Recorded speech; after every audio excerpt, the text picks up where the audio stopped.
Joe Larisa, Larisa, Director Coit, and members of the board. I am the town solicitor for Indian Affairs for over a decade. Prior to that time, I represented the governor of the state of Rhode Island in connection with Indian Affairs. So what I don't know is how to sing or write poetry, but what I do know is Indian law, and in particular the jurisdictional regime governing the settlement lands. And I'm here tonight to clear up one major misperception regarding that regime.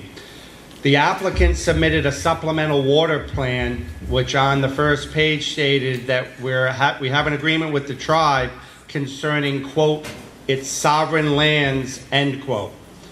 That's incorrect. It's incorrect not as a legal opinion, but as I'm about to show you, as a legal fact. The settlement lands are not sovereign lands.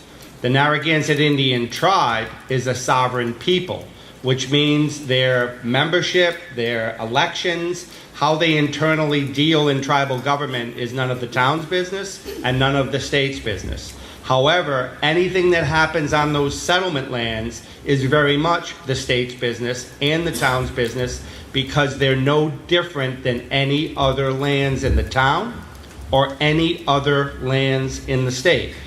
They're termed settlement lands for a reason. They were the product of a settlement, negotiated settlement between the federal government, the state of Rhode Island, and the Narragansett Indian Tribe.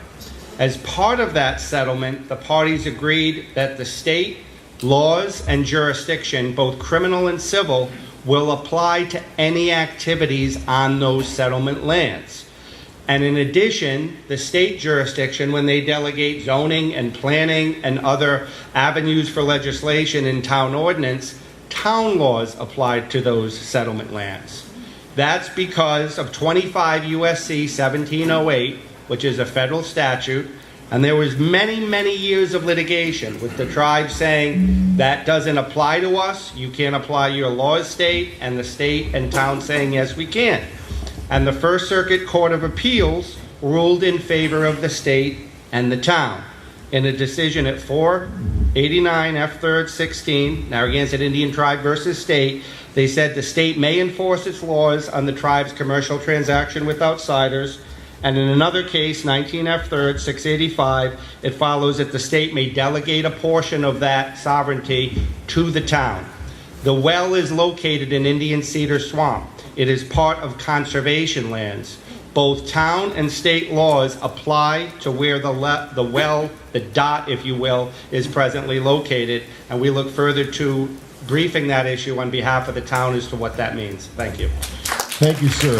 Ronald Aragrado.